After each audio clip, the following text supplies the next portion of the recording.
Masechet Eruvin Daf Yud Dalet, on va commencer par Yud Gimel Amud Bet, la Mishnah qui est au bas de la page. Hakora chez Amrou, Rehava Kede lekabel Ariyah. Ve Ariyah Hatzi Levena Shel Shloshat Fachim. Daya la Kora Shetehe Rehava Tefach Kede lekabel Ariyah lerohbo. Qu'est-ce que ça veut dire? On a appris au début de la Masechet que le Mavoy, c'est un endroit qui est clôturé de trois côtés, mais à l'entrée, il est ouvert. De ce fait, Chachamim ont dit qu'il est interdit de transporter à l'intérieur de ce Mavoy si on n'a pas fait un tikkun. C'est quoi le tikkun? D'après Beth Hillel, c'est ou lehi ou kora. Il faut placer à l'entrée du Mavoy soit une barre verticale qui fait au moins 10 tfachim de haut, son épaisseur même kol shehu, elle n'est pas importante, tandis que la kora, c'est aussi une façon de cachériser le mavoy, c'est une poutre horizontale, soit un lehi vertical, soit une kora horizontale. Mais la différence entre eux, c'est que la kora exige un minimum de largeur, d'épaisseur. Rehava kede lekabel ariyah. Il faut qu'elle ait la largeur de quoi soutenir une brique, une demi-brique. Une brique en hébreu, ça s'appelle levena. Quelle est sa mensuration? C'est 3 tfachim par 3 tfachim. C'est un carré de 3 fois la largeur du poids. 3 tfachim sur 3 tfachim. Donc la moitié, si je sectionne une levena en deux, qu'est-ce que ça me donne comme dimension? 3 tfachim de long et 1 tefach et demi de large. Si je prends cette demi-brique qu'on appelle ariyah et je la pose sur la kora elle mesure combien? 1 tefach. 1 tefach. Si la levena c'est 1 tefach et demi, donc elle dépasse un peu la largeur de la kora de part et d'autre. De combien? On va voir qu'elle dépasse d'un doigt. Car 1 tefach, c'est 4 doigts. 1 tefach, c'est 4 doigts. 1 tefach et demi, c'est 6 doigts. Donc ça fait que le ariyah, qui fait 1 tefach et demi, il dépasse la kora de part et d'autre d'un doigt. Et qu'est-ce qu'on mettrait à la place vide de cette levena? Eh bien, du ciment. Pour pouvoir faire tenir la brique sur la poutre de bois, il faut les souder avec du ciment. Donc le demi-tefach qu'on répartit en deux, un doigt d'un côté, un doigt de l'autre, la Gemara va nous expliquer que c'est exactement la place pour mettre une couche de ciment à droite, une couche de ciment à gauche, et c'est comme ça que le hariyah va tenir. Mais en réalité, on ne fait pas cela du tout. Concrètement, est-ce qu'on va souder le hariyah? On ne va même pas poser une demi-brique. On va voir juste une poutre.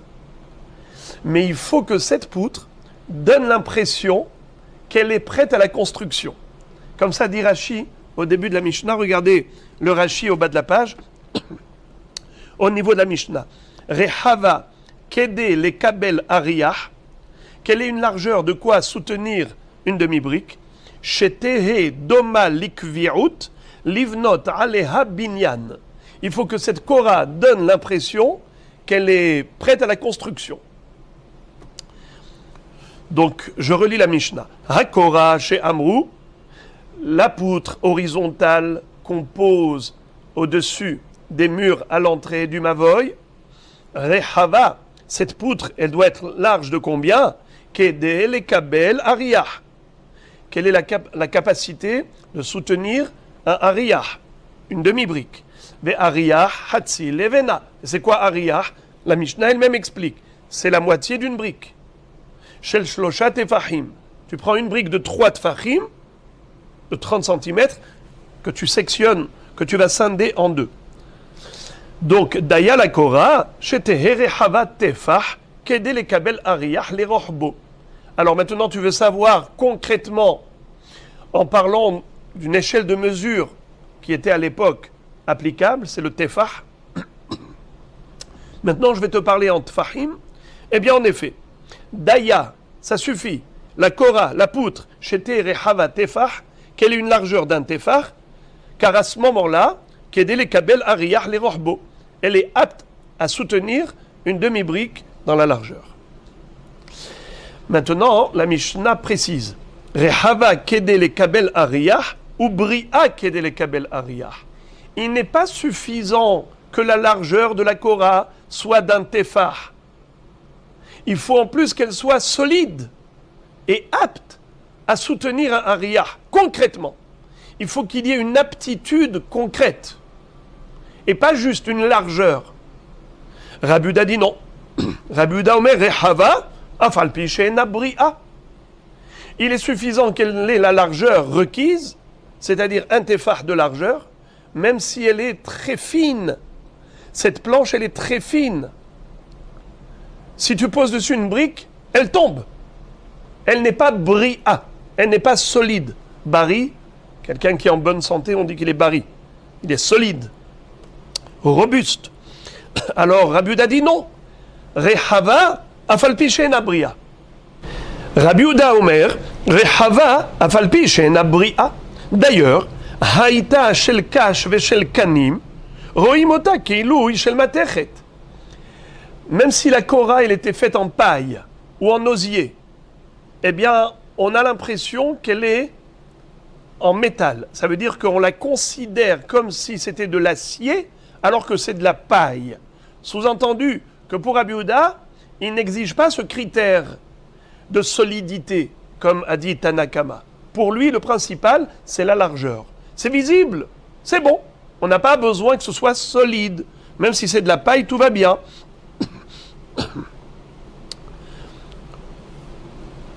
Akuma, ro'im ota keilu ipshuta. Si elle était tordue ou en oblique, eh bien, on la considère comme si elle était droite, plate.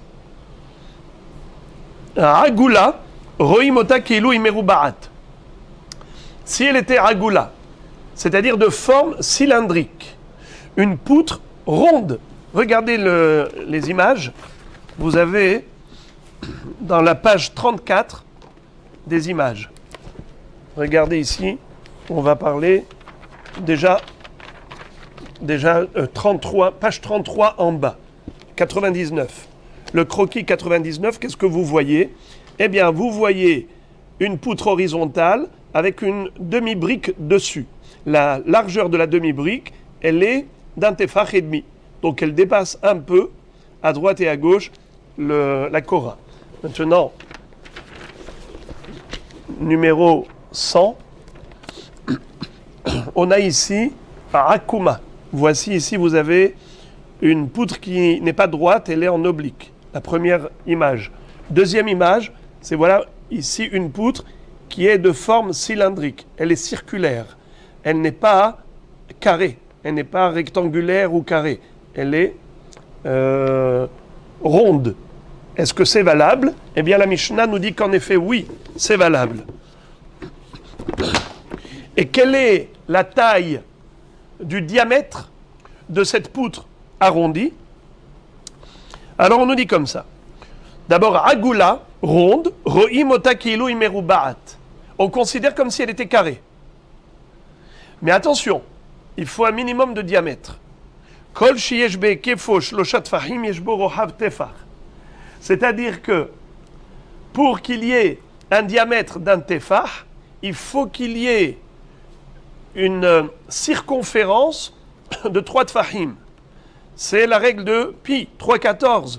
C'est-à-dire, la règle étant que lorsqu'on a un diamètre qui fait par exemple 1 mètre, alors le contour c'est 3 fois plus, même si c'est 0,14.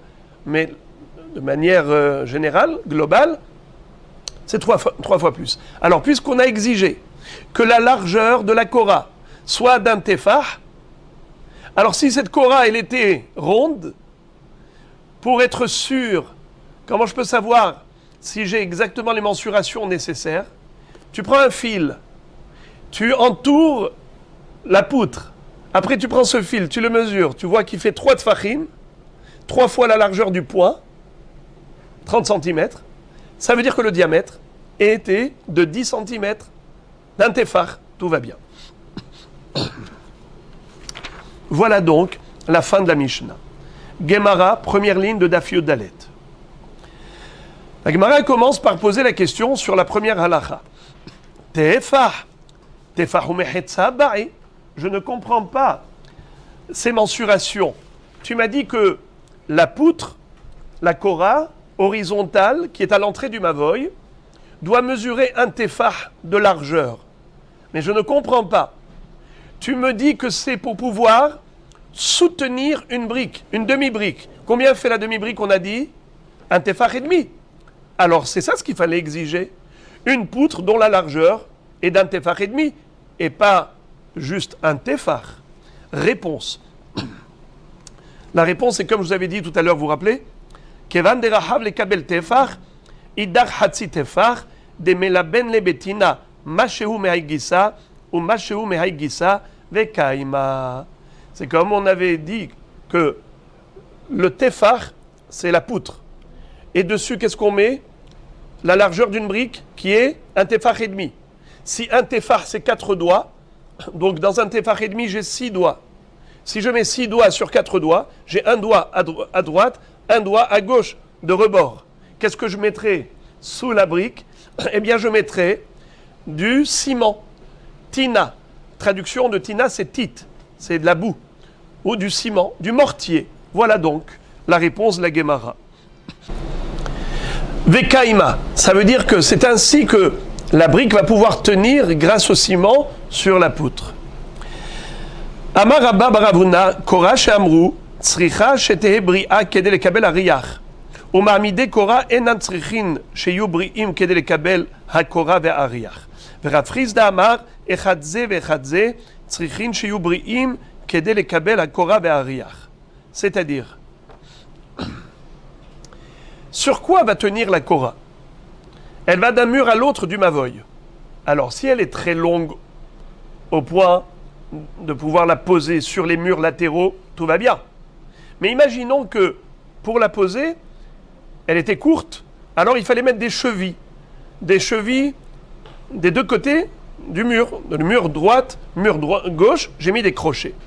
J'ai mis des crochets et j'accroche ma Kora. Maintenant, ces crochets-là, ils peuvent soutenir la Kora, mais ils ne peuvent pas soutenir le hariyah.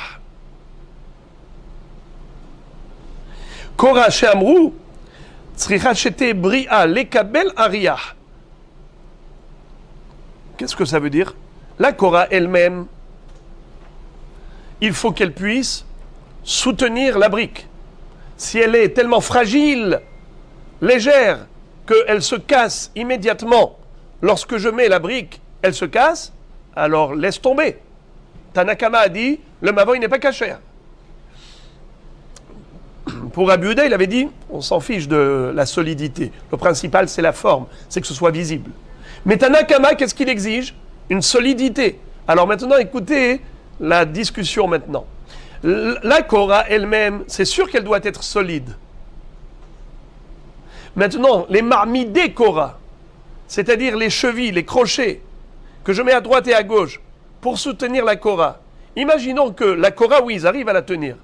Mais si je rajoute mes briques, tout tombe. Parce que les chevilles ne sont pas suffisamment solides.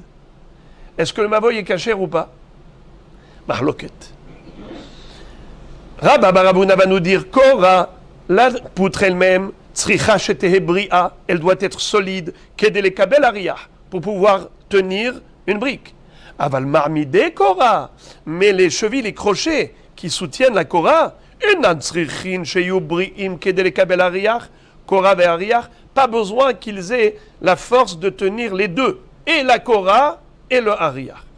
Rav Chizda amar, mais Rav Chizda va dire pas du tout. Echadze, vechadze, tzrichim sheyu bri'im, lekabel Kora ve hariyah. Il faut que même les marmidés Kora, les chevilles et les crochets, doivent avoir la force et la solidité de pouvoir tenir les deux. Et la Kora et le hariyah. Sinon le mavoy n'est pas kasher. Amar Rav Sheshet, הניח קורה על גבי מבוי, ופרס עליה מחצלת, והגביה מן הקרקע 3, קורה אין כאן, ומחיצה אין כאן. קורה אין כאן, דהמיכסיה, ומחיצה אין כאן, דהביאלה מחיצה שהגדיים בוקעים בה. Pour comprendre ce sujet, il faut quelques petites introductions. Nous avons un din de lavoud. Vous vous rappelez c'est quoi lavoud? On a rappelé ça plusieurs fois. Que Moshe Rabbeinu nous a enseigné oralement les lois de la mechitza, des parois. Lorsque nous avons un vide, un écart entre deux éléments, et ça me pose problème cet écart. Alors, si l'écart n'est pas trop grand, il est inférieur à 3 tfahim, inférieur à 3 fois la largeur du poids, d'accord? Un tefar c'est combien? 10 cm, 3 tfahim, 30 cm. Alors, s'il fait 29 cm, c'est bon. On considère le vide comme plein. On considère l'écart comme inexistant. L'espace vide est considéré comme un espace plein. Ça s'appelle lavoud. Mais attention, dès que tu as 3 tfahim d'écart, finish. Si tu as 3 tfahim au plus, on ne peut plus appliquer le lavoud. Très bien. Maintenant, imaginez-vous une mechitza. J'ai une mechitza, tlouya, une paroi qui est suspendue en l'air. Est-ce qu'elle fait office de mechitza, oui ou non? C'est-à-dire, est-ce que je considère que comme si elle descendait jusqu'au sol, cette paroi qui est suspendue, ce rideau, et donc voilà, ça m'a cloisonné l'espace. Si je mettais une mechitza comme ça à l'entrée du mavoy, un rideau à l'entrée du mavoy, donc le mavoy il a déjà 3 côtés, le 4e côté, on a dit qu'on peut le rendre cachère ce mavoy pour transporter dedans pendant Shabbat. Tu n'es pas obligé de mettre vraiment une fermeture hermétique. Tu peux mettre soit une kora, soit un lechi, soit une poutre horizontale, soit une barre verticale. Mais maintenant, j'ai fait mieux. Allez, carrément, j'ai mis un rideau. Alors, j'ai complètement placardé l'entrée. Sympathique, non? Attention, il faut que le rideau atteigne le sol. Ou bien même s'il est surélevé, il faut qu'il ait moins de 3 tfahim. S'il a 3 tfahim ou plus de hauteur, d'écart entre le rideau et le sol, c'est considéré comme inexistant. Il n'y a pas de paroi. Pourquoi? C'est quoi gdaim bokimba? Les chevreaux, les agneaux, ils sautent à l'intérieur. Ça veut dire que pour savoir si ta paroi est une paroi, c'est de savoir est-ce que les gdaim, gedi au pluriel, l'otevachel gedi bahalev imo, gedi, un chevreau, un agneau. Alors, s'il peut rentrer facilement en dessous, ça veut dire que ta paroi, elle ne sert à rien. Mais s'il y a moins de 3 tfahim entre le sol et le rideau, il ne pourra pas faire d'un bond. Il va devoir passer la tête difficilement. Alors on dit comme ça. Si tu as mis maintenant une poutre verticale à l'entrée du mavoy, logiquement ton mavoy, il est cachère. Si le mavoy est cachère, tout va bien, tu transportes dedans pendant Shabbat. Regardez Rabotai comment on va apprendre que kol hamosif goréa. Parfois, tu as l'impression de rajouter du kasher, tu veux faire du glad kasher, eh bien en fait, tu as empiré la situation. Tu as aggravé le cas. Pourquoi? Quand il y avait une kora seule, eh bien on a déjà vu dans la Mishnah que la kora, ça rend le mavoy kasher. Tu peux transporter à l'intérieur. Si tu avais un rideau qui descendait jusqu'à proche du sol à moins de 3 tfahim d'écart, c'est kasher. It's very good. Mais maintenant, si tu as mis les deux, une kora, et tu as fixé à la kora avec des punaises, un rideau qui descend, mais attention, il ne descend pas jusqu'à moins de 3 tfahim du sol. Il est surélevé. 3 tfahim ou plus d'écart entre le sol et le rideau. Eh bien maintenant, tu ne peux pas transporter dans ce mavoy pendant Shabbat. Pourquoi? Parce que tu n'as pas de rideau, puisque le rideau, il est loin du sol, il a 3 tfahim ou plus d'écart, donc le rideau, il ne vaut rien. Qu'est-ce qui te reste? La kora. Le problème, c'est que cette kora, on ne la voit pas. À cause de qui? À cause du rideau. Alors, il ne fallait pas mettre le rideau. Si tu avais laissé la kora sans rideau, it's very good. Maintenant, tu as cru bien faire. Parfois, des gens qui ne sont pas avertis, ils croient faire des humrot, mais cette humra, c'est une kula. C'est pour ça qu'il faut étudier la halachot, pour savoir exactement quand est-ce qu'il faut faire de l'excès de zèle et quand est-ce qu'il faut surtout pas. Parce que le zèle n'est pas toujours référence de l'équilibre et de la halacha juste. Voilà donc pour cette halacha. Tanu Rabbanan. La Baraïta va nous présenter encore un cas de figure de Mavoy avec une Korah. Toutes les halachot sont liées à la Korah, la poutre horizontale. Korah hayotza mikotel ze ve'ena nogaat bekotel ze.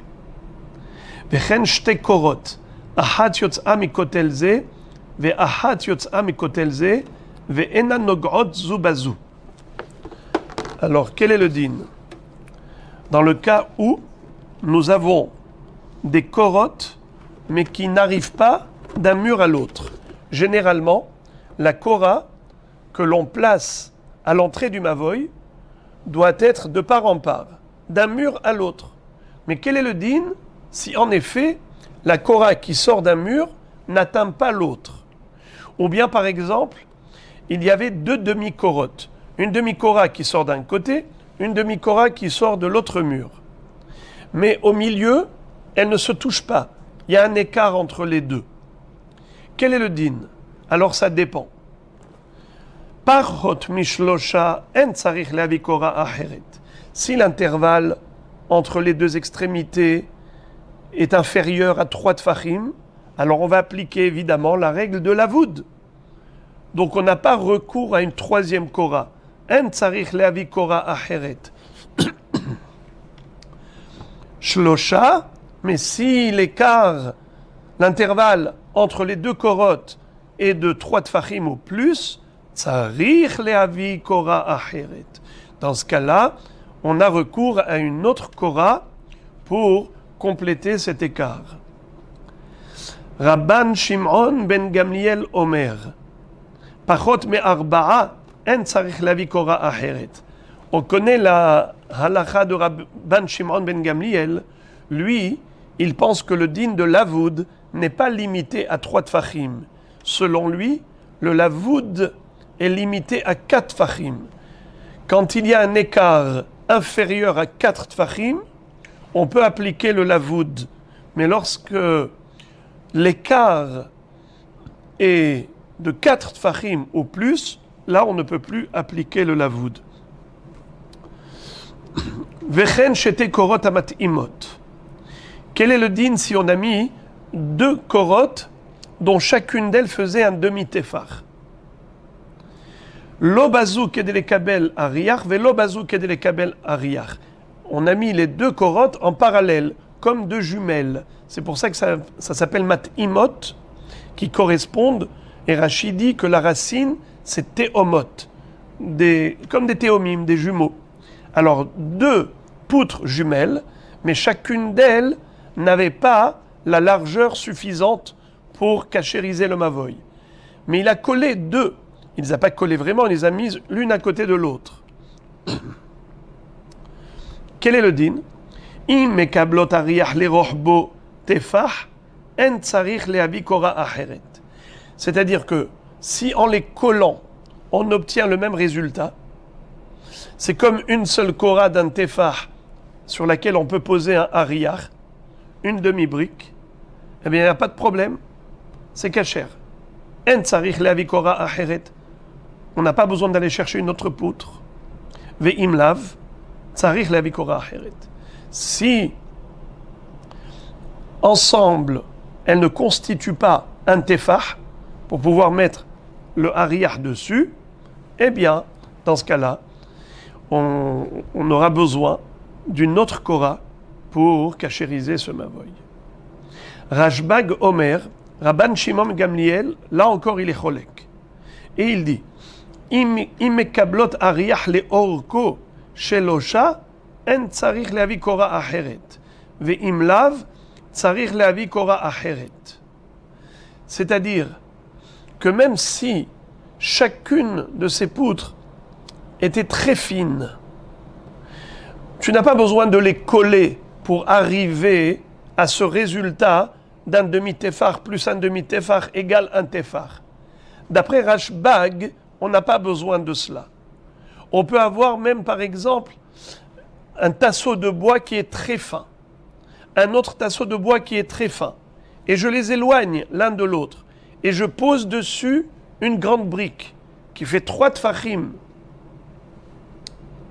Encore, ce n'est pas une grande brique, c'est une demi-brique, mais dans sa longueur, pas dans sa largeur. C'est-à-dire 3 tfachim que je vais installer sur 2 tasseaux de bois.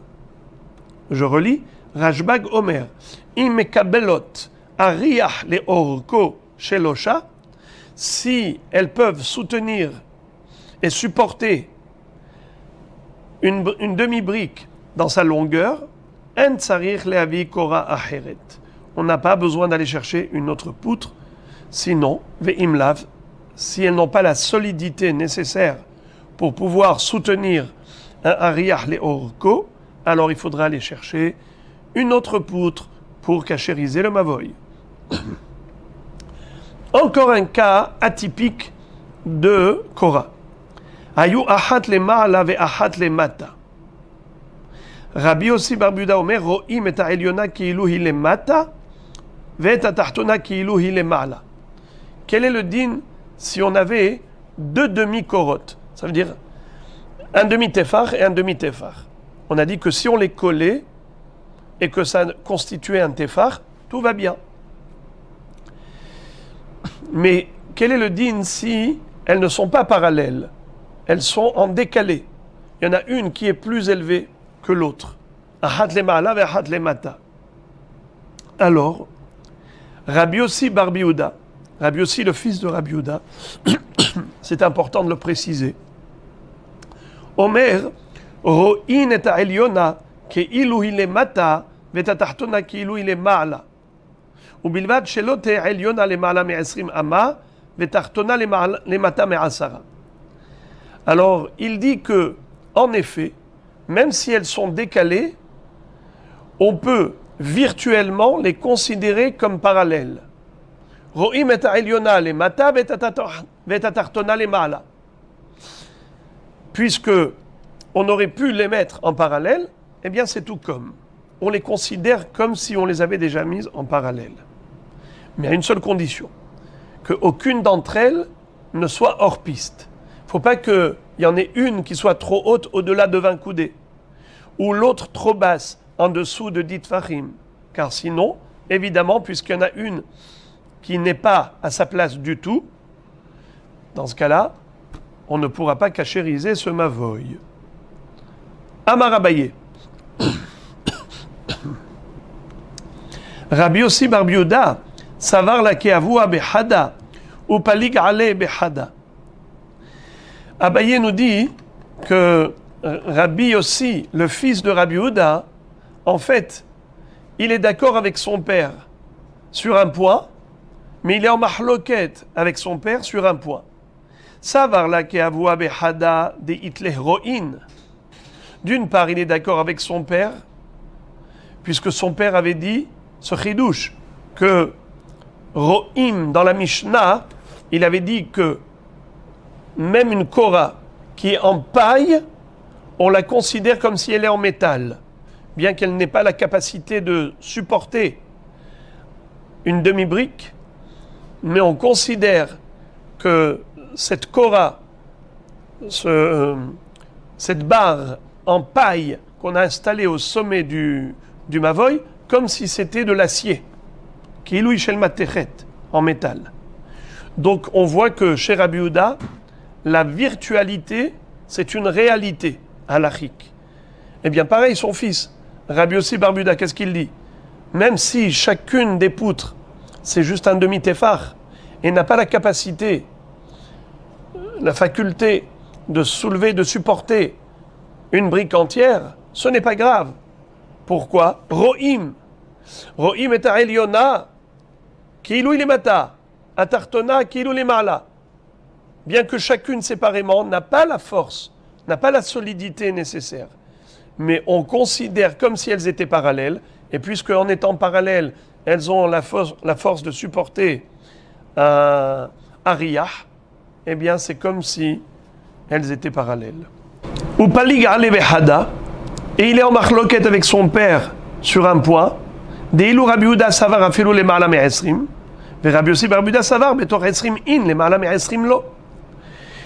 Il s'oppose sur un point à son père.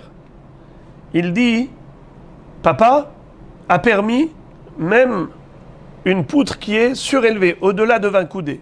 Moi non, je ne permets pas. D'ailleurs, ces 2 demi-poutres, s'il y en a une qui est au-dessus de 20 coudées, eh bien, j'interdis. On ne peut pas transporter dans ce mavoy. Alors que pour Rabbi Yehuda, mavoy shu gavoa lema'ala me'esrim ama, kasher. Et maintenant, la Mishnah, plutôt la Gemara, va analyser l'opinion de Rabbi Yehuda. Rabbi Yehuda Omer, Rehava afalpi she'ena bri'a. Rabbi Yehuda disait dans la Mishnah que même si la poutre n'est pas solide, elle n'a pas la force pour supporter une brique, eh bien, ce n'est pas grave. Même si elle est faite en paille, elle est cachère, à partir du moment où elle répond à la largeur requise. Ça veut dire qu'elle a une largeur de tefah.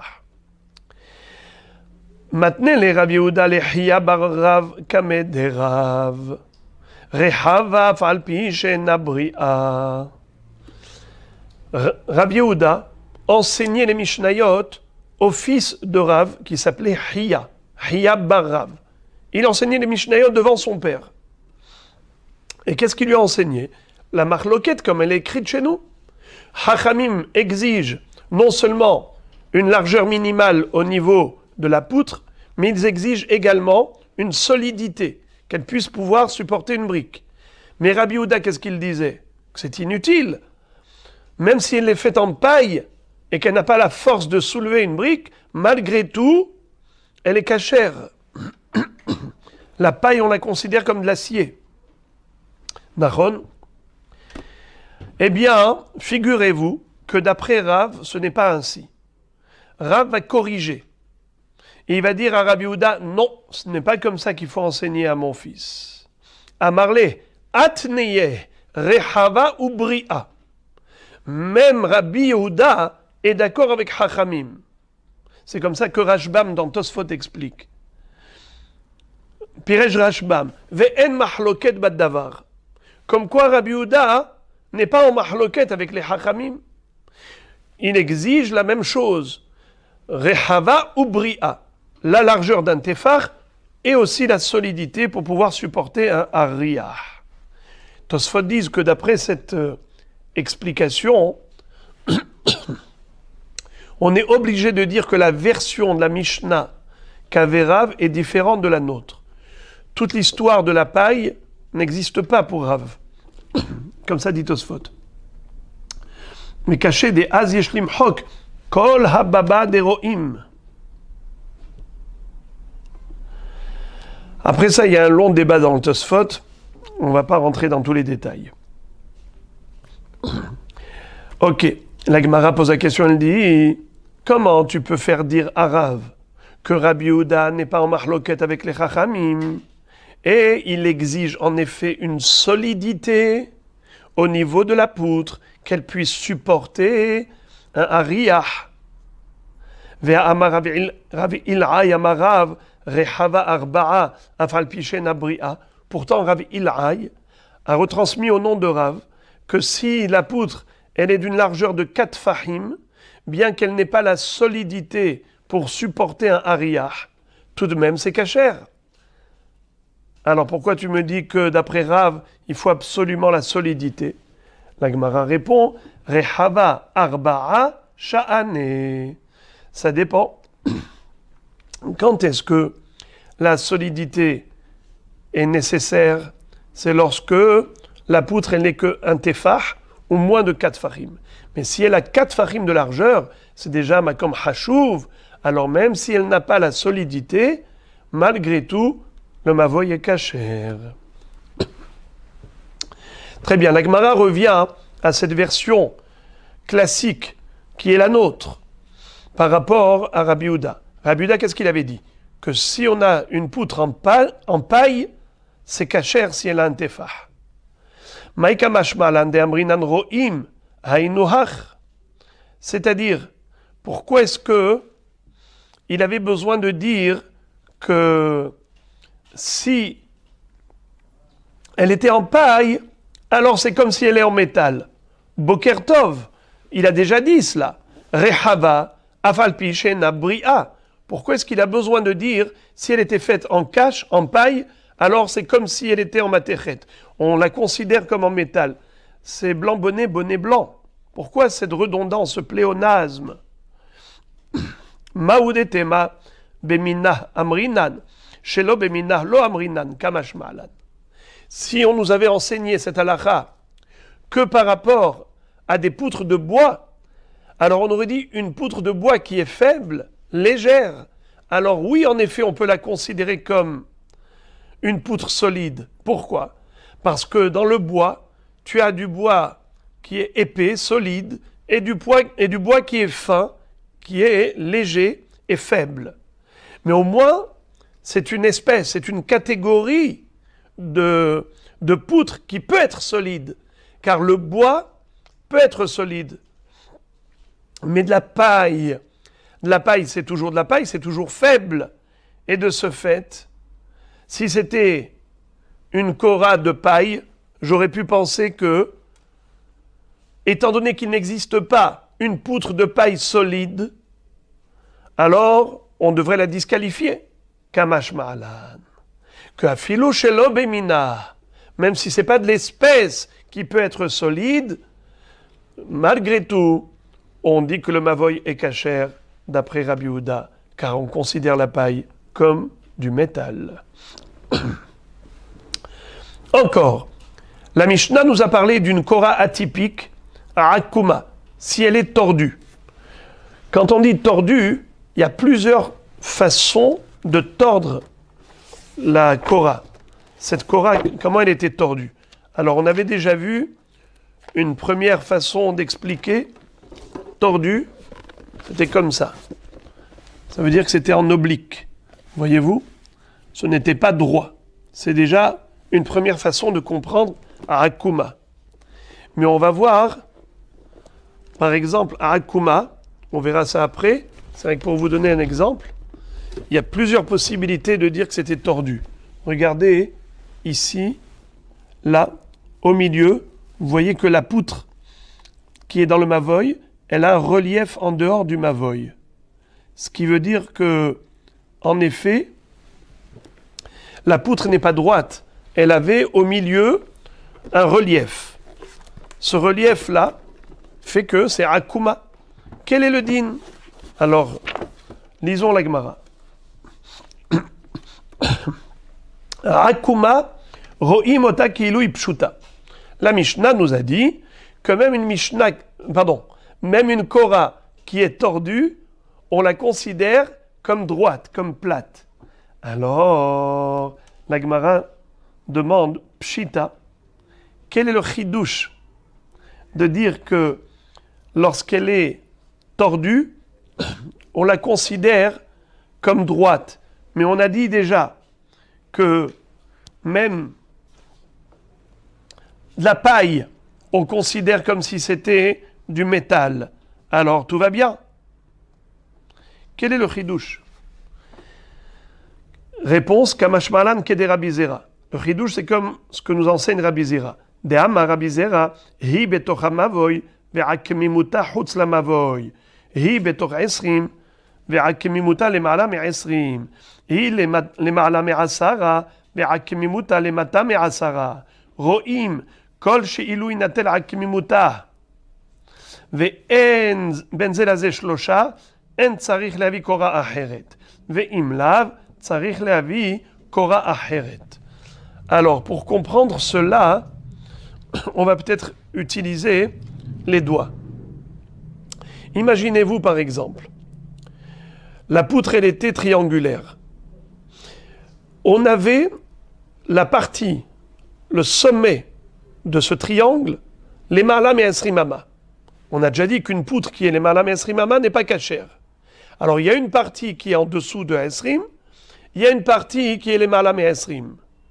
Dans quel cas ça va être kasher, dans quel cas ce ne sera pas kasher? Alors regardez de quoi ça dépend. On doit imaginer l'espace qu'il y a entre les deux parties, entre les deux korotes, cet espace, est-ce qu'il y a moins de 3 tfachim d'écart en dessous de Esrim? C'est-à-dire que le sommet, il est au-dessus de 20 coudées. Ce n'est pas kasher. Qu'est-ce qui est kasher? Ce qui est dans les 20 coudées. Mais ce qui est dans les 20 coudées qui est kasher, si je coupais la pointe qui est au-dessus de 20 coudées, la partie basse qui est dans les 20 coudées, imaginons que ça se tenait comme ça en l'air. Est-ce qu'il y a moins de 3 tfachim d'écart entre les extrémités? L'intervalle qui va se créer, si je coupais la pointe, l'intervalle qui va se créer, est-ce qu'il est de 3 tfachim ou bien de moins de 3 tfachim? S'il est moins de 3 tfachim, alors c'est kasher, car on applique le lavoud. La règle de lavoud, c'est que moins 3 tfachim, c'est comme coller. Mais si, en coupant la pointe qui est au-dessus de Esrim, eh bien, on retrouve ici un grand écart. Ça veut dire que l'intervalle est supérieur à 3 tfachim. 3 tfachim ou plus. Eh bien, on ne peut plus appliquer le lavoud. Pas kasher. La même chose si le triangle allait vers le bas, en dessous de 10 tfachim. J'ai une partie de la Korah qui est au-dessus de 10 tfachim. C'est la partie kasher. La partie non kasher, elle est en dessous. Imaginons que je coupe la pointe qui est dans les 10 tfachim. Et je laisse que ce qui est au-dessus de 10 tfachim. A priori kasher, mais ça dépend. Si l'écart qui s'est créé maintenant, il est de 3 tfachim ou plus, pas kasher. S'il est moins de 3 tfachim, lavoud, kasher. La même chose, si cette pointe-là, c'est pas vers le haut ou vers le bas. Cette pointe-là, elle est vers l'extérieur. J'ai donc le mavoy, au lieu d'avoir une Korah qui est droite, j'ai une Korah qui donne vers l'extérieur du mavoy. Donc quand je me tiens comme ça sous la Korah, je vois que la majorité de la Korah, elle est dans le mavoy, mais il y a une pointe qui est à l'extérieur. Si je coupe la partie externe virtuellement, qu'est-ce qu'il va y avoir comme résultat? Eh bien, il va y avoir un écart. Alors, encore une fois, pareil. Si cet écart, il est de 3 tfachim ou plus, on ne peut pas appliquer le lavoud, pas kasher. Si c'est moins de 3 tfachim, kasher. La Gemara pose la question, elle insiste et elle dit Hanami pshita. Mais ça aussi, c'est une chose évidente.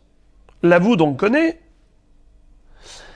Réponse Hi betoch hamavoy ve'akmimuta chutz lamavoy itzterich aleh. Ma'u detema lihush dilma teleam shuche batra kamash ma'alan. Le chidouche, c'est dans le troisième cas. C'est-à-dire lorsque on a une partie du triangle qui est à l'extérieur du mavoy.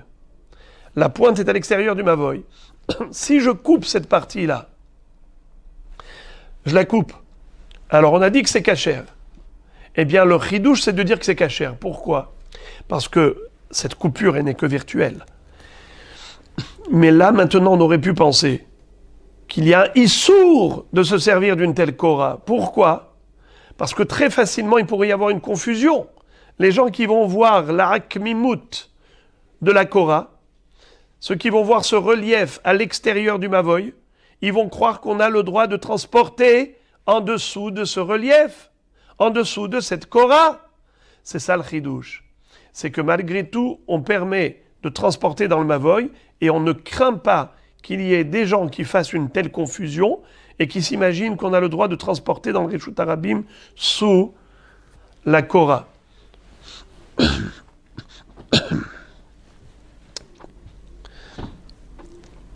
Je répète dans les mots. Hi betoch hamavoy ve'akmumita chutz lamavoy itzterich aleh. Ma'u detema lihush dilma teleam shuche batra kamash ma'alan. On aurait pu penser qu'il y a un risque qui se laisse entraîner par ce relief à l'extérieur du mavoy. C'est ça le chidouche, qu'on ne craint pas cela. Encore. Agula ro'im ota keilu him merubaat. La Gemara nous dit que, la Mishnah nous a dit que si on a une poutre de forme circulaire, alors, en effet, c'est cachère à condition qu'il y ait une possibilité de faire un contour de 3 tfachim. Puisque nous avons une règle, on l'a déjà vu, que lorsque le diamètre il est d'un tefah, alors le périmètre, la circonférence, elle est de 3 tfachim.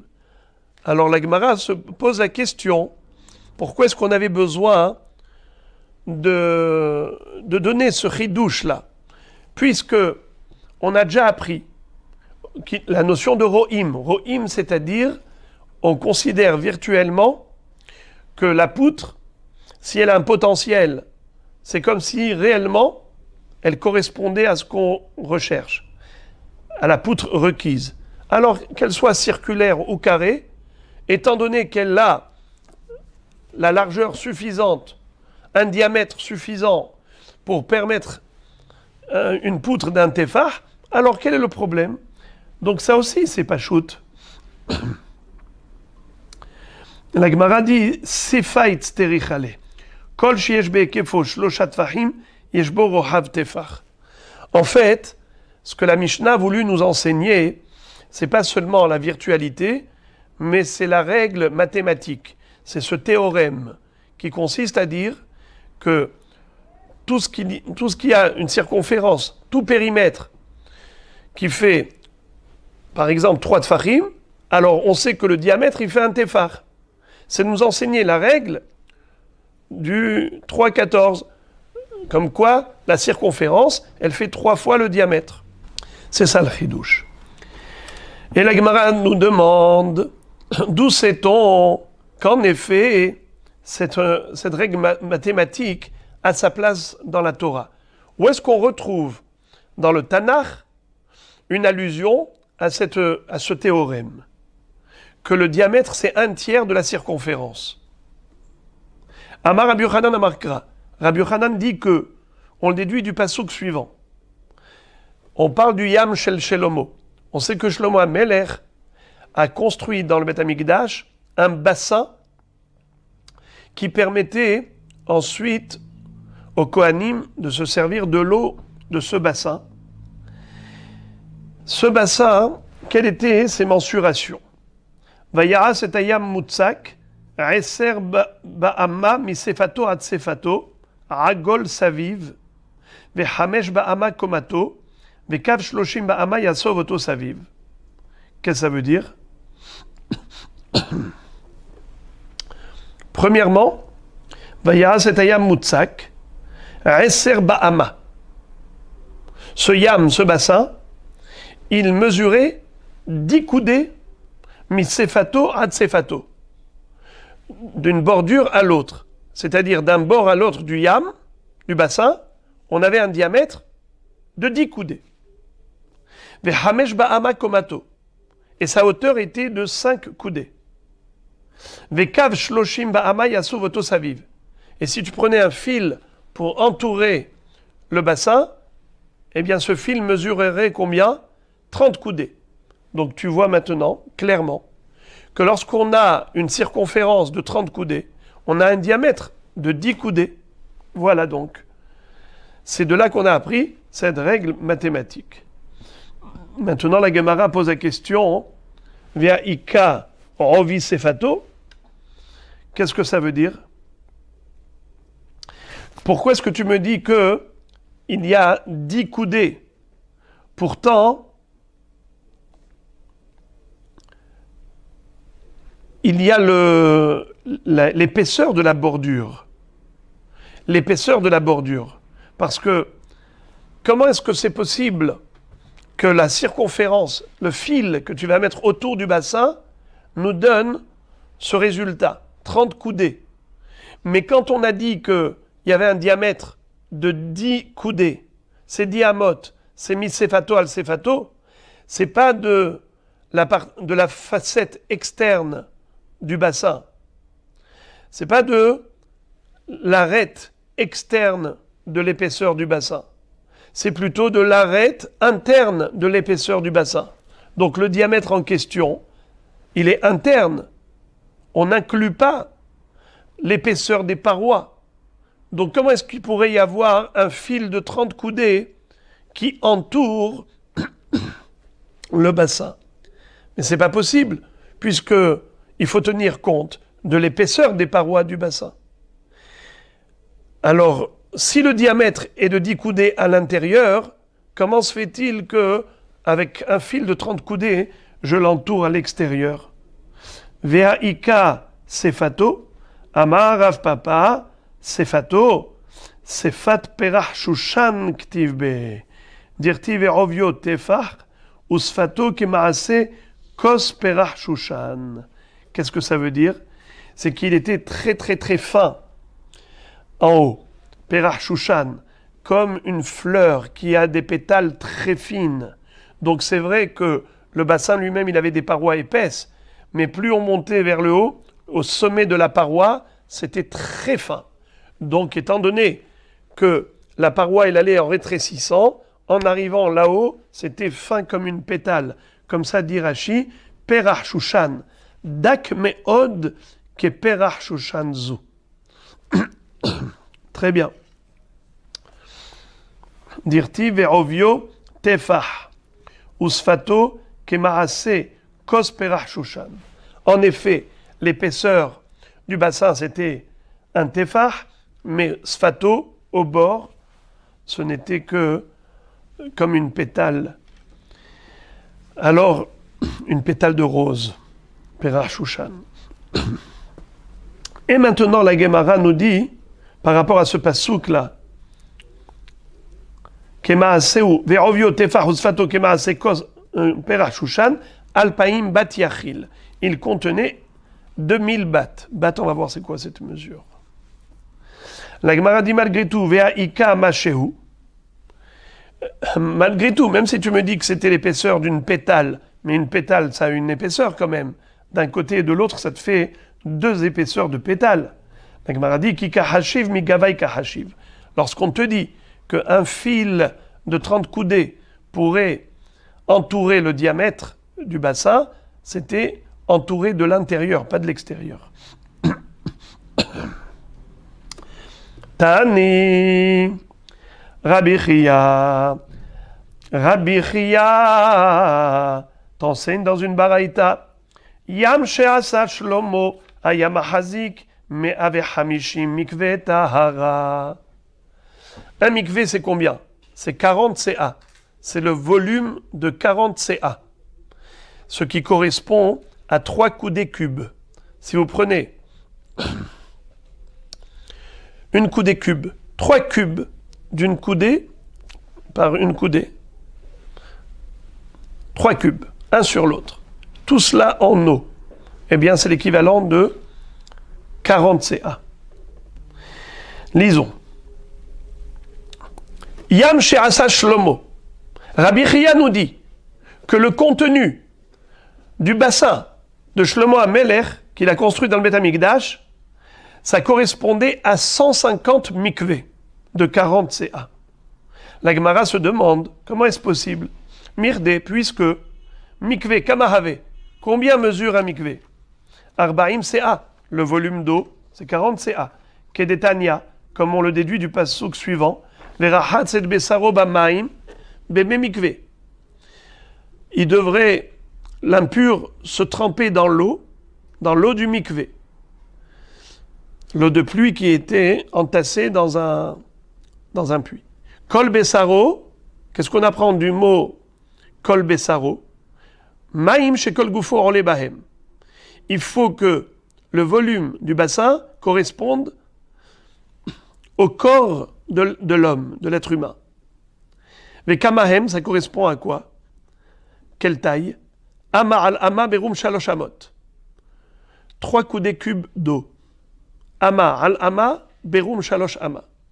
C'est-à-dire une coudée par une coudée avec une hauteur de 3 coudées. Donc 3 coudées de hauteur et une coudée par une coudée de surface, eh bien ça nous donne quoi?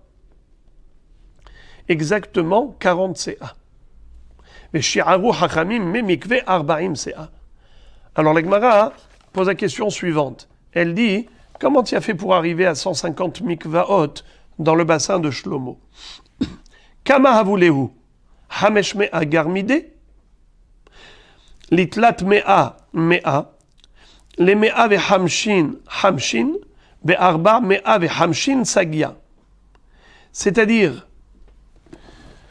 si tu me dis que avec 3 coudées tu fais un mikvé, alors avec 450 coudées cubes tu fais 150 mikvaot. Or le bassin de Shlomo HaMelech, il mesurait combien? Il contenait combien? 500 garmidés. Pourquoi?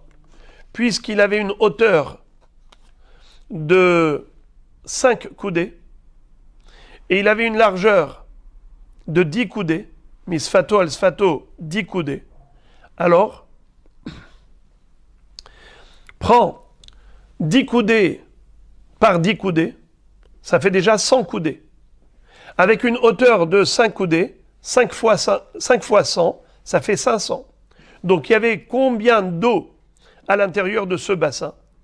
500 coudées cubes. 500 coudées cubes, c'est bien plus que 150 mikvaot. Rabbi Chia nous a dit qu'il contenait 150 mikvaot. C'est pas vrai? Il contenait plus. Car pour 150 mikvaot, il me faut combien? On a dit que un mikvé, c'est 3 coudées cubes.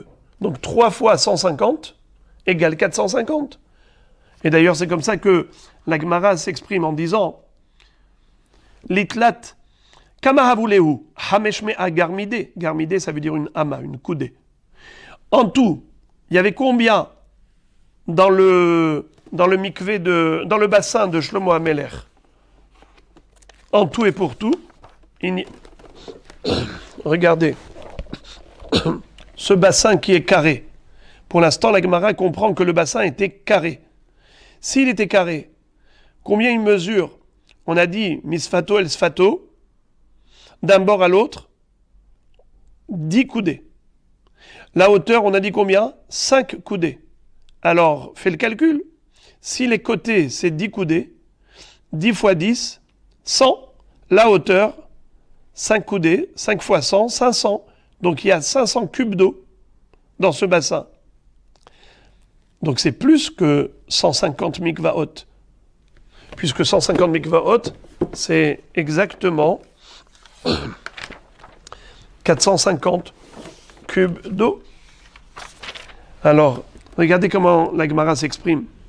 Litlat mea, mea, avec 300 cubes d'eau, 300 coudées cubes, j'ai déjà 100 mikvaot. Évidemment, puisque un mikvé, c'est 3 coudées, donc 300 coudées cubes, c'est 100 mikvaot. 100 fois 3, 300. Les mea ve hamishin, hamishin, si j'ai encore 150 coudées cubes, ça me permet d'avoir encore 50 mikvaot. Donc 50 et 100, 150 mikvaot. Alors be'arba mea ve hamishin sagia. Avec un bassin qui pouvait contenir 450 coudées cubes d'eau, ça aurait été suffisant. Pourquoi est-ce que Rabbi Chia a dit que dans le bassin de Shlomo HaMelech, il n'y avait que 150 mikvaot? C'est pas vrai. Il y a encore 50 coudées cubes, ça fait encore près d'une vingtaine de mikvaot. À peu près 16. Alors, réponse. Hanemile beribboua, yam she'asa Shlomo, agol haya. La Gemara dit ta question est bonne si tu considères que le mikvé de Shlomo HaMelech était de forme carrée. Mais en fait, il était de forme circulaire. Il était rond. Et donc, s'il était rond, tu comprends qu'il y avait moins d'eau. La Gemara dit, ah bon? Viens, on va calculer. Mirde, puisque, Kama meruba yater ala agol. Il y a combien de suppléments dans le carré par rapport au cercle? Un cercle qui est inscrit dans un carré. Alors, il y a combien de plus dans le carré par rapport au cercle? Eh bien, on le sait, c'est un quart. Comment tu fais le calcul? Eh bien, c'est très simple. On a déjà dit que le diamètre d'un cercle, il faut le multiplier par 3 pour arriver à la circonférence. Tandis que, si on a un diamètre d'un carré, il faut le multiplier par 4. Un carré, c'est 4 côtés. 4 côtés égaux. Par exemple, 10 mètres. Si j'ai un bassin qui est carré et qui fait 10 mètres de chaque côté, donc le diamètre, il fait 10 mètres. 4 fois le diamètre, c'est 40 mètres. C'est le contour, 4 fois le côté. Mais si j'ai un diamètre de 10 coudées, ou de 10 mètres, et je fais un rond autour, alors je multiplie par 3. 3 fois 10, 30. Donc la différence entre 30 et 40, c'est un quart, c'est 10. 40 moins 30, c'est 10. 10, c'est un quart de 40. Ça veut dire que si tu retires un quart du carré, tu auras un cercle. Tu auras la dimension du cercle. Puisque quand vous avez un cercle qui est inscrit dans un carré, vous retirez tous les angles. En retirant tous les angles, vous obtenez exactement un quart de la totalité du carré. Et comme on parle ici du cube, c'est pareil, c'est un quart. Alors la Gemara pose la question, elle dit, Mirdé, puisque Kama Meruba Yater à la Hagol, de combien le carré est supérieur au cercle? Revia, juste un quart. Alors dans ce cas-là, les Arba Mea, avec les 400 coudées cubes, j'obtiens 100. Les Mea, Esrim Vechamisha, Hane Mea Esrim Vechamisha Havu. Finalement, on ne pourra avoir comme mikvaot, combien en tout? Pas 150, 125. Puisque les 500, qu'est-ce que je leur ai retiré aux 500? Un quart. 500 coudées cubes divisé par 4. Ça fait 125. 500 moins 125 égale 375. 375, je l'ai réparti comment? 300 et 75.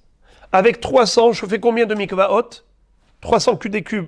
300 coudées cubes, je fais combien de mikvaot? Eh bien, 100 mikvaot, puisque un mikvé, c'est 3 coudées cubes. Donc, avec 300 coudées cubes, je fais 100 mikvaot. Il me reste maintenant 75. 75 divisé par 3, c'est 25. Puisque chaque mikvé, c'est 3 coudées cubes.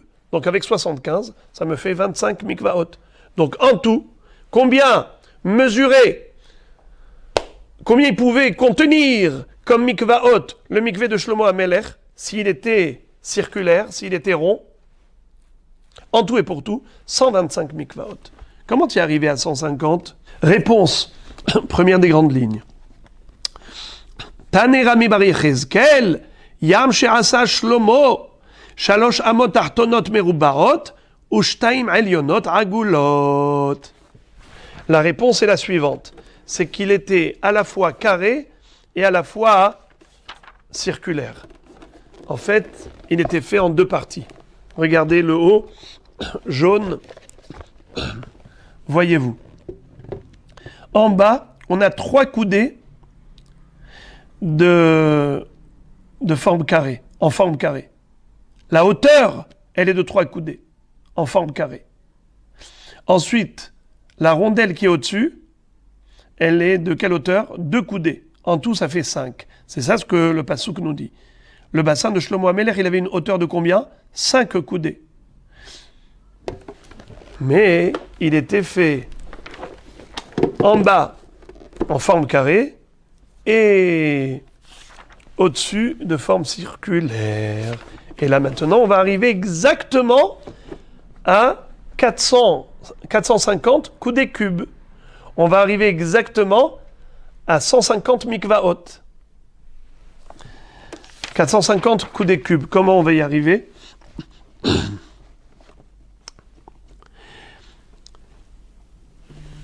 Puisque il était Shalosh amot tartonot merubarot. Alors, Rashi dit, V'yesh ba'em 10 al 10 shem 100 ama berum 3 berochav ama, da'inu tlat 100 amin gova be'amal ama ve'em 100 mikvaot. Dans la partie carrée, puisqu'il y avait 3 coudées de hauteur et 10 fois 10, 100, donc 3 fois 100, ça fait 300. Puisque les côtés de ce carré, c'était 10 amotes. Alors, les côtés font 10. Ça fait 10 fois 10, 100. La hauteur, c'est 3 amotes. 3 fois 100, 300. Donc, il y avait 300 coudées cubes. Avec 300 coudées cubes, je construis combien de mikvaot? 100. Puisque un mikvé, c'est 3 coudées cubes. Donc, 300, c'est 100 mikvaot. Maintenant, qu'est-ce qu'il me reste? Il me reste 2 amotes en forme circulaire. Shte elionot agulot. Alors Rashi fait le raisonnement suivant pour arriver facilement au résultat. Il dit comme ça. Imayu merubaot. Avuleu mataim garmide. Ashta de inun agulot. Kibatzrat riva apashuleu kan. De inun hamishi mikvaot. Rashi nous donne un théorème très facile. Il te dit, tu veux savoir combien contenaient ces 2 amotes en hauteur du bassin? Eh bien, pour savoir, imagine-toi que c'était carré. Si c'était carré, 2 coudées de hauteur sur 10 par 10 au niveau des côtés. 10 par 10. Alors, combien ça nous donne en coudées cubes? 200. Tu as 10 par 10, ça fait 100. 2 coudées de hauteur. Donc la hauteur multipliée par les côtés, ça te donne le cube. Ça te fait 200 coudées cubes. Ah, 200 coudées cubes, c'est si c'est un carré. Mais combien doit-on retirer du carré pour obtenir le volume du bassin rond? C'est-à-dire le cercle par rapport au carré. Un cercle inscrit dans un carré. Combien je lui retire? Je lui ai retiré un quart. J'ai retiré un quart au carré pour obtenir un cercle. Et donc, si c'était 200 coudées cubes en tant que carré, maintenant que j'ai retiré un quart, 200 divisé par 4, 50. 200 moins 50, 150. 150, ça me donne combien de mikvaot? Eh bien, évidemment, 50 mikvaot. Puisque un mikvé, c'est 3 coudées. Donc, 150 coudées cubes, c'est 50 mikvaot. Alors, 300, ça me donne 100 mikvaot. 150, ça me donne 50 mikvaot. Donc, en tout, il y a 450 coudées cubes. C'est exactement ce qu'a dit Rabbi Chia. Le bassin de Shlomo HaMelech avait 150 mikvaot de contenu. La Gemara n'a pas encore terminé avec le Yam Shel Shlomo. Et elle nous dit,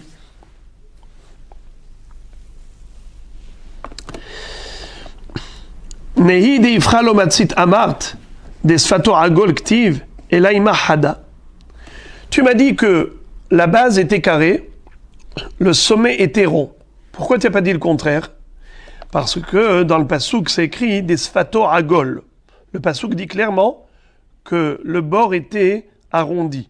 Donc, tu ne peux pas dire que c'était l'inverse, que le rond était en dessous et le carré au-dessus. Tu ne peux pas dire Ifra. Ok. Et la imahada. Pourquoi tu ne dirais pas qu'il y avait 4 coudées carrées et une coudée arrondie? Pourquoi tu as décidé de dire que le bassin de Shlomo HaMelech, il avait 3 coudées à la base qui étaient carrées et 2 coudées qui étaient arrondies. Mais peut-être qu'il y avait 4 et une coudée. 4 carrés et une arrondie. Qu'est-ce que vous allez me dire? Parce que Rabbi Chia a dit 150. Mais Rabbi Chia, d'où il le sait? Il le sait du pasouk. Alors la Gemara cherche à comprendre les psukim. Aïe, aïe, aïe, aïe, aïe, aïe, aïe. La Gemara répond, la salkadatar, ce n'est pas une question. Ne laisse pas monter sur ton esprit cette question. J'ai traduit littéralement. Lo salkadatar. Ne laisse pas monter cela à ton da'at. Dirtiv alpaim bat yachil. Car il est écrit clairement dans le pasouk que le bassin de Shlomo HaMelech, il contenait 2000 battes. C'est quoi une batte? La Gemara dit batte, kama havia, shalosh sein. Batte, c'est une échelle de mesure qui est l'équivalent de 3 CA. Dirtiv, ma'asar habat minakor. Dans un corps, qui est une échelle de mesure la plus grande, dans un corps, il y a 30 CA. Et si le ma'aser d'un corps, c'est 3 CIN, sous-entendu que, étant donné que le ma'aser du corps, c'est 3 CIN, et comment on l'appelle ce ma'aser? On l'appelle bat. Ce qui veut dire que l'équivalent de bat, c'est 3 CIM. Ok. Et alors, à quoi on veut en venir? De'ave le shita alfe grive. Ça nous donne quoi? Alpaim bat yachil. Grive, griva, c'est une CA. Griva, c'est le synonyme de CA. Si tu me dis qu'il y avait 2000 battes dans le bassin de Shlomo HaMelech, c'est ce qui est écrit dans le Passouk. Une batte, c'est combien en CA? 3 CA. Donc 2000 battes, ça fait combien de CIM? 3 fois 2000 CIN, ça fait 6000 CA. Shita, alfe, grivé. Shita, 6, alfe, 1000, grivé, CIN. Très bien, on a compris. La Gemara dit active, marzik batim shloshet alafim. Pourtant, il est écrit dans Divrei Hayamim, le livre des chroniques, qui décrit le bassin de Shlomo HaMelech, il nous dit pas 2000 battes, 3000 battes. Shloshet, marzik batim, shloshet alafim. Combien il y avait dedans des batim, pas des maisons, des battes, des échelles de mesure, qui font 3 CA. Il y en avait combien? 3000. Alors il y a une contradiction entre les psukim. Le pasouk de Melachim nous dit 2000 battes. Le pasouk de Divrei Hayamim nous dit 3000. Comment comprendre cette contradiction? Réponse, Haou legudcha. Qu'est-ce que ça veut dire Haou legudcha? C'est pour le surplus. Vous savez c'est quoi le godesh? Lorsqu'on prend un verre ou n'importe quel keli, si vous mettez par exemple de la farine, d'accord? On en met dedans de la farine.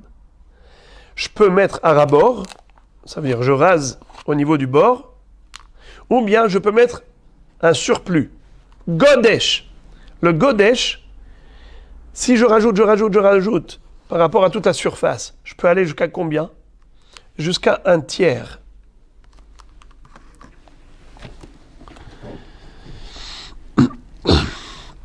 Ça veut dire que combien il y avait combien dans le bassin? On a dit alpaim bat. Mais si tu rajoutes du godesh, ça te fait combien? 3000 bahts. Donc, le surplus que tu rajoutes au-dessus de la surface du keli, combien il est le godesh? 1/3 de plus. Puisque 3000 par rapport à 2000, c'est 1/3 de plus.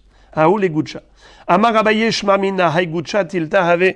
Abaye dit que de là on apprend que le godesh, c'est tilta, c'est 1/3 de plus. Et Tosfot, regardez le deuxième Tosfot. Omer abenutam dnafkamina l'erinyan mekar omemkar. Imitna la tête lo c'est agedusha. C'est important de le savoir.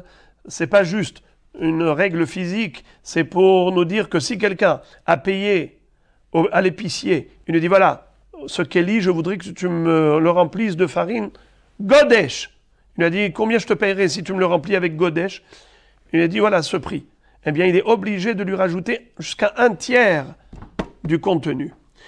Ou bien par exemple, si je demande à quelqu'un de m'arranger un kelimida, alors il faut qu'il y ait la possibilité d'avoir un godesh d'1/3 de plus.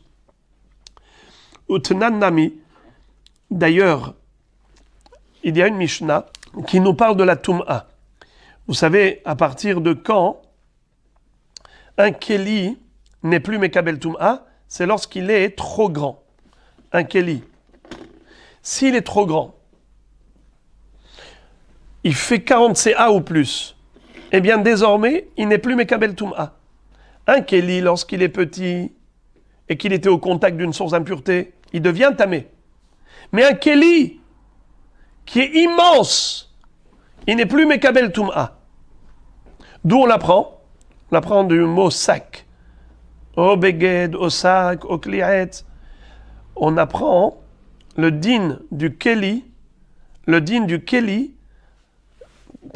par rapport au sac. Le sac. C'est quoi le sac? C'est fait avec du poil de chèvre, mais c'est pour porter des objets dans le sac. Mitaltel maleverekan, tu peux le porter vide, tu peux le porter plein. Mais un keli de 40 CA, tu peux le porter lorsqu'il est vide. Mais s'il est plein et que tu le portes, tu le casses. Donc il n'est pas fait pour être porté. Un keli de Arbaim CA avec son contenu. C'est pour cela qu'il n'est pas tamé. Il n'est plus comparable au sac. Pour qu'un kli'et soit mekabel tum'a, il faut qu'il ressemble au sac. Mitaltel maleverekan. Mais si tu ne peux pas le porter autant quand il est plein comme quand il est vide, eh bien, il n'est pas mekabel tum'a. Et un keli de Arbaim CA, tu ne peux pas le porter quand il est plein, sinon tu le casses. Ok, quel rapport avec le sujet? Tout de suite, on va comprendre. Utnanami, on a appris dans une Mishnah, Shida, Teva, ou Migdal, Kaveret Akash, Vekaveret Akanim, ou Borsfina Alexandrite, Afalpi Sheshlaim Shulaim, Vemarzikot Arbaim, Se'a Ballah, Shem Kuraim Bayavesh, Teorim. Qu'est-ce que ça veut dire? Shida, c'est un genre de siège à l'intérieur d'un carrosse pour les femmes qui s'asseyaient dans des carrosses qui étaient tirés par les chevaux. Ça s'appelle Shida. Teva, c'est donc une malle.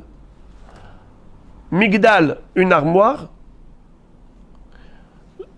Kaveret Akash, ou bien une ruche d'abeilles qui est faite avec de la paille. Kaveret Akanim, ou bien une ruche d'abeilles qui est faite avec des roseaux. Ou Borsfina Alexandrite, ou bien le keli en bois qu'on mettait dans le bateau. Lorsqu'on allait en mer où il n'y a que de l'eau salée, on mettait dedans de l'eau douce pour boire dans le bateau. Ça s'appelle Borsfina Alexandrite. Tous ces kelim en bois, Afalpi Sheeshlaim Shulaim, bien qu'ils aient un réceptacle, donc c'est un récipient qui normalement devrait être Mekabel Tum'a, puisqu'ils ont un bet kiboul, mais ils ne sont pas Mekablim Tum'a. Hem Marzikot Arbaim Se'a Belah Shem Kuraim Beyavesh. Ils peuvent contenir Arbaim Se'a, si c'est du liquide, ou bien si c'est du Yavesh, du solide, ils peuvent contenir même 2 kurim. Un corps, c'est l'équivalent de 30 CA. Donc 2 kurim, 2 fois 30, c'est 60 CA. 60 CA par rapport à 40 CA, c'est combien de plus? Un tiers de plus. 60 divisé par 3, ça fait 20. 40 et 20, 60. Ça veut dire que le godesh qu'il y a dans le yavesh par rapport au lach, parce que si je prends un keli et que je le remplis de liquide, je ne peux pas beaucoup déborder. Quand est-ce qu'on peut déborder? C'est quand c'est yavesh. Je mets de la farine. Et je peux aller jusqu'à un tiers. Ça veut dire que, par exemple ici, il y a dedans 20 grammes, je peux mettre 10 grammes en plus. Ça veut dire que les 10 grammes que j'ai rajoutés, c'est un tiers de la totalité. Donc, c'était juste pour démontrer que cette règle existe, que le godesh, le surplus dans un keli de yavesh, il est jusqu'à un tiers de plus que la totalité. Razak.